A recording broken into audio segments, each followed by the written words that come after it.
जब भारतीय जनता पार्टी के पूरे इतिहास के संदर्भ में देखता हूं तो मुझे लगता है कि पार्टी के लिए ये एक महत्वपूर्ण टर्निंग पॉइंट है। इसीलिए बधाई का कोई पात्र है तो निश्चित रूप से मेरा दल है, क्योंकि दक्षिण भारत में पहली बार अपने बलबूते पर एक सरकार बनाने की स्थिति में आना प्रदेश की, ये निश्चित रूप से बहुत प्रसन्नता की, आनंद की बात है।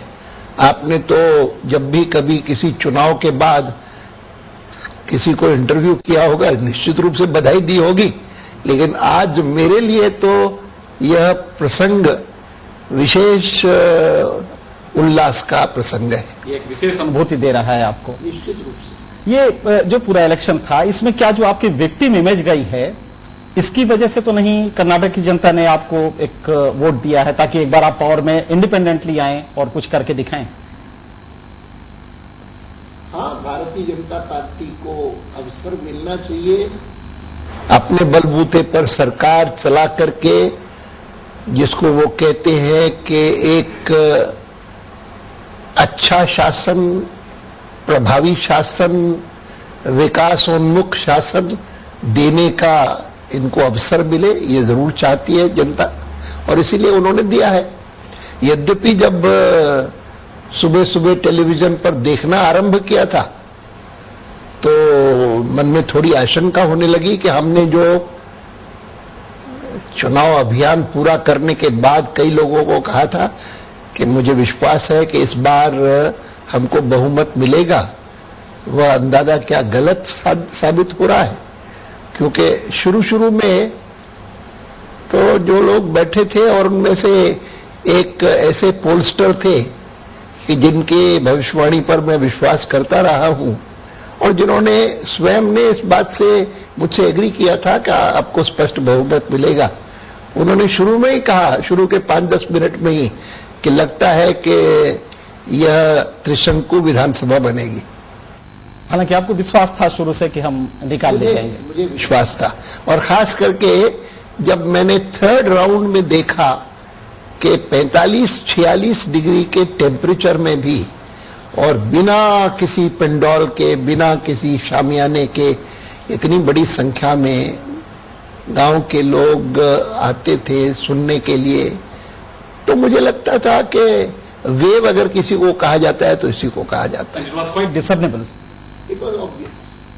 अच्छा, एक चीज बताइए, 2004 की हार से अब तक करीब 5 स्टेट्स में, आप जो बड़े स्टेट्स हैं उनमें आप जीते हैं, और ये जीत में कहीं डायरेक्ट जीते हैं, कहीं इनडायरेक्टली जीते हैं, आपके एलाइज जीते हैं। फैक्टर क्या है? क्या लग रहा है कि पब्लिक परसेप्शन चेंज हो रहा है आपके प्रति, या कांग्रेस के एक मैलफिसेंस की वजह से या अकर्मण्यता की वजह से आप गेन कर रहे हैं? मैं दोनों बातों को महत्व देता हूं।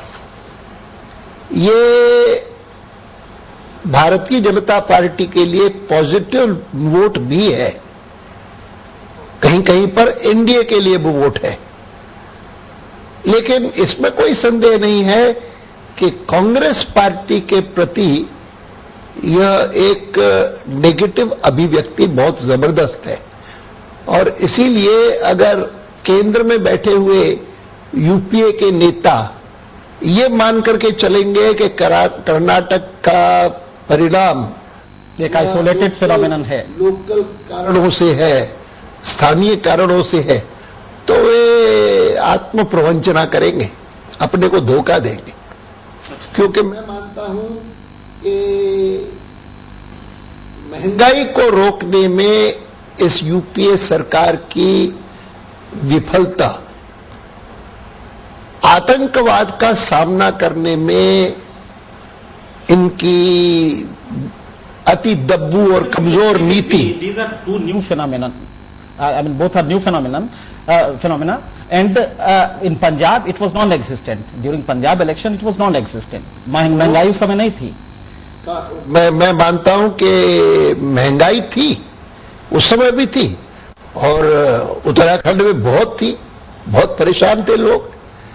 इसीलिए मैं मानता हूं कि 2007 से लेकर के ये जो स्थिति चली है, महंगाई बढ़ती जाए, हर महीने एक नया सूचकांक आए और वो कहे कि ऑल टाइम हाई, ये कोई नया, लेकिन खास करके खाद्य पदार्थों की कीमतें बढ़ना, वह जिस आम आदमी के नाम पर 2004 में यूपीए ने विजय पाई थी, उसके साथ विश्वासघात है। फिर उसी प्रकार से मैं मानता हूं कि जो दयनीय दशा देश में किसानों की हुई है कृषि की उपेक्षा के कारण, वह एक मेजर फैक्टर है।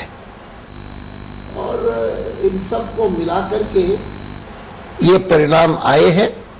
और उसमें निश्चित रूप से ये एक बात भी है कि हमारा पूरा कैंपेन वो फोकस्ड था, उसमें सब लोग एकता के साथ जुटे हुए थे, कोई किसी भी प्रकार की गुटबंदी वहां पर नहीं थी।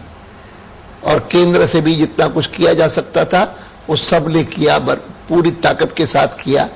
यहां तक कि मैं तो हैरान हुआ कि कांग्रेस पार्टी ने एक अपने प्रमुख कर्नाटक के नेता को, जिसको उन्होंने प्रदेश का, किसी प्रदेश का राज्यपाल बना करके भेजा हुआ था, उसको उन्होंने राज्यपाल पद से हटा करके यहां लाए चुनाव के लिए, लेकिन उनका नाम घोषित नहीं किया अपने नेता के नाते।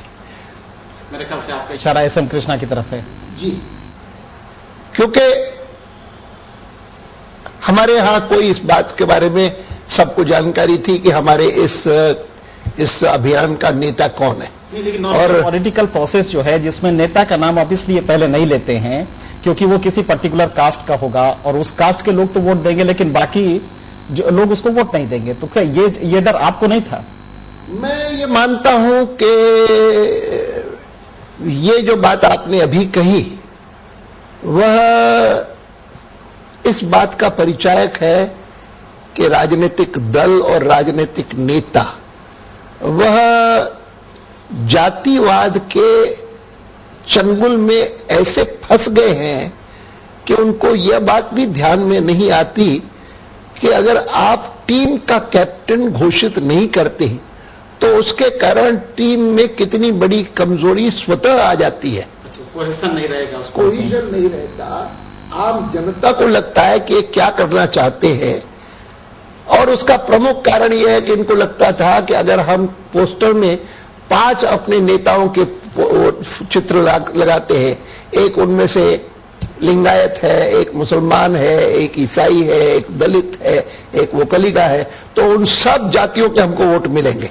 कोलाज बना देंगे तो इसे लगता है कि मैं इसको मानता नहीं। और हमारे सामने पिछले दिनों में कभी कभी ये समस्या आई है और हमने साहस पूर्वक निर्णय किया है और निर्णय करके और उसको प्रस्तुत किया है। और मेरा अनुभव है कि उससे एक तो फोकस हो जाती है सारी कैंपेन, आम जनता के साथ और वोटर के साथ पार्टी न्याय करती है कि उसको बताती है कि अगर आप हमको समर्थन देंगे तो जैसे हम अपना घोषणा पत्र बताते हैं, ये आपको नहीं कहते हैं कि हम सरकार में आएंगे उसके बाद आपको बताएंगे कि हम क्या करेंगे, उसी प्रकार से हम आपको ये भी बताते हैं कि आपने अगर हमको बहुमत दिया तो हमारे मुख्यमंत्री फलाने होंगे, ये बताते हैं। और ये जनता के साथ न्याय है और मतदाताओं के साथ ईमानदारी है, जिस ईमानदारी का पालन करने से लाभ होता है, ऐसे मेरी मान्यता है। ये पॉलिटिकल ऑनेस्टी तो ये होगी इलेक्टोरल टर्म्स में, लेकिन एक चीज देखिए कि क्या आप ट्रांसेंड कर सकते हैं ये जो इस तरह के सोशल इविल्स हैं जिसमें caste is a very significant identity group, तो इसको ट्रांसेंड करने के लिए जो विल पावर और पॉलिटिकल स्ट्रेंथ चाहिए वो आपके पास है? अभी पार्टी के पास है और हमने की है, अनेक बार की है, कोई बात नहीं है, मुझे कोई इस पर दिक्कत नहीं लगती। और मैं जब कहता हूं कि हमारी कैंपेन फोकस्ड थी, उनकी नहीं थी, उसमें एक मेजर फैक्टर ये था।